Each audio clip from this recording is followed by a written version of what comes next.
नमस्कार, आप देख रहे हैं सौ वैली न्यूज़ और मैं हूं आपके साथ नेक सिंह ठाकुर। आकांक्षी जिला चंबा में शिक्षा अव्यवस्था पर सवालिया निशान। अध्यापकों के रिक्त पदों को भरने बारे में मांग को लेकर उपायुक्त चंबा के समक्ष अभिभावकों का रोना आखिर क्या दर्शाता है? आखिर इस लाचार शिक्षा व्यवस्था के लिए जिम्मेवार कौन है?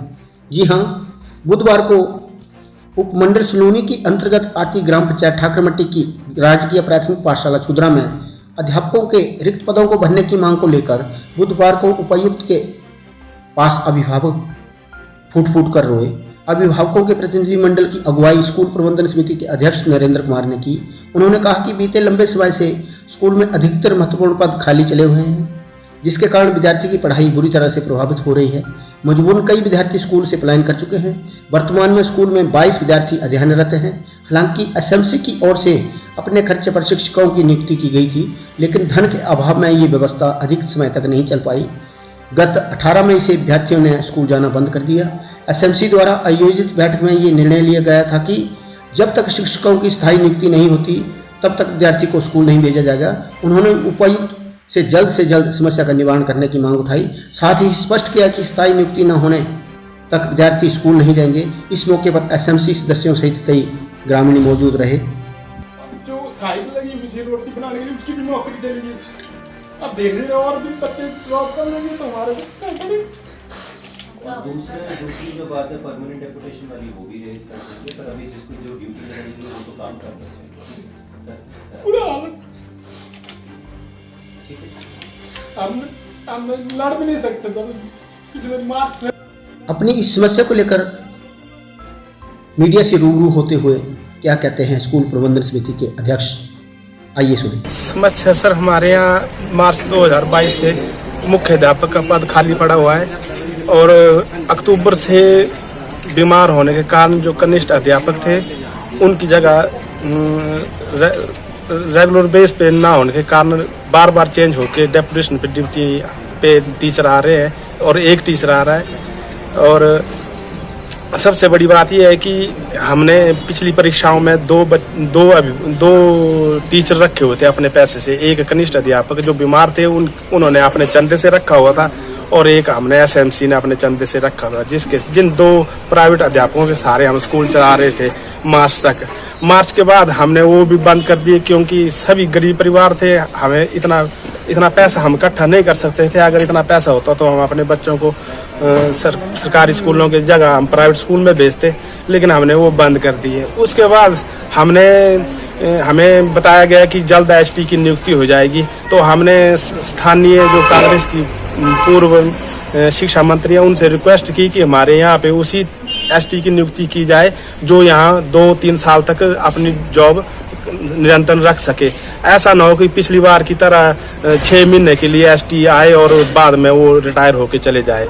तो उन्होंने आश्वासन दिया था कि मैं ऐसे ही करूंगी, लेकिन जब ऑर्डर हुए तो ऑर्डर एक अपंग व्यक्ति के ऑर्डर हुए जो कि सक्षम है चलने फिरने में और वो अपने स्थानीय स्कूल में ही कार्यरत है।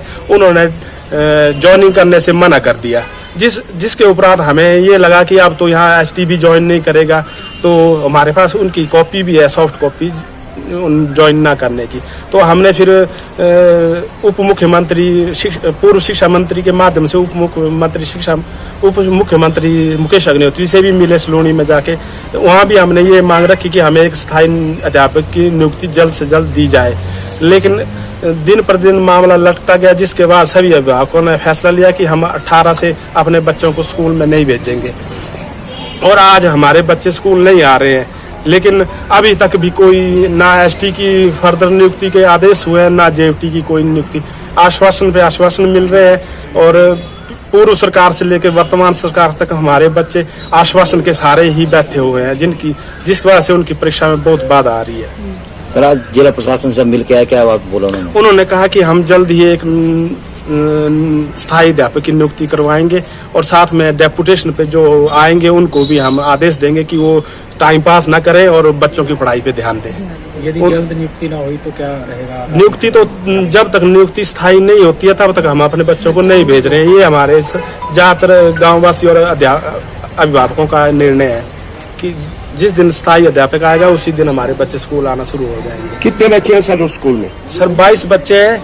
उससे पहले जब अब देखो हर कोई एक जैसा नहीं होता है। हमारे यहाँ जब रीना मैडम आए जो कि मुख्य अध्यापक के पद पे आए, तो उनके आने से हमारे जो प्राइवेट स्कूल में बच्चे पढ़ रहे थे उन्होंने भी सरकारी स्कूल की तरफ अपना ध्यान दिया कि भाई हम अपने बच्चों को उनके यहाँ पढ़ाएंगे, क्योंकि वो बहुत पहन लेते थे। तो उनकी भी 2 साल, उनके भी 3 साल पूरे नहीं हुए और उनकी ट्रांसफर हो गई। अब वो राजनीति के उसमें हुई या किससे हुई, लेकिन बच्चे हमारे डिस्टर्ब हुए। तो उनके जाने के बाद से हमारे बच्चों की स्ट्रेंथ बिल्कुल ही कम होती गई। और उस दौरान क्या हुआ कि जैसे ही टर्म में अगर 25 से ऊपर बच्चे हों तो 2 खाना बनाने के लिए रहते हैं लेडीज। तो जैसे ही 25 से नीचे गई तो एक विधवा उसकी नौकरी चली गई। अब मैंने उस पर भी गांव में सभी से रिक्वेस्ट किया अपने बच्चों को भेजो, 25 से ऊपर होंगे तो एक विधवा को रोजगार मिल जाएगा। लेकिन अभिभावक और गाँववासी ज्यादातर इसी प्रॉब्लम में है कि हम बच्चे तो भेज दें लेकिन उन्हें पढ़ाएगा कौन। ठीक है। साहो वैली न्यूज से नेक सिंह ठाकुर की रिपोर्ट। कृपया हमारी वीडियो को लाइक व शेयर जरूर करें तथा बेल आइकन का बटन दबाकर चैनल को सब्सक्राइब जरूर करें। जय हिंद, जय भारत।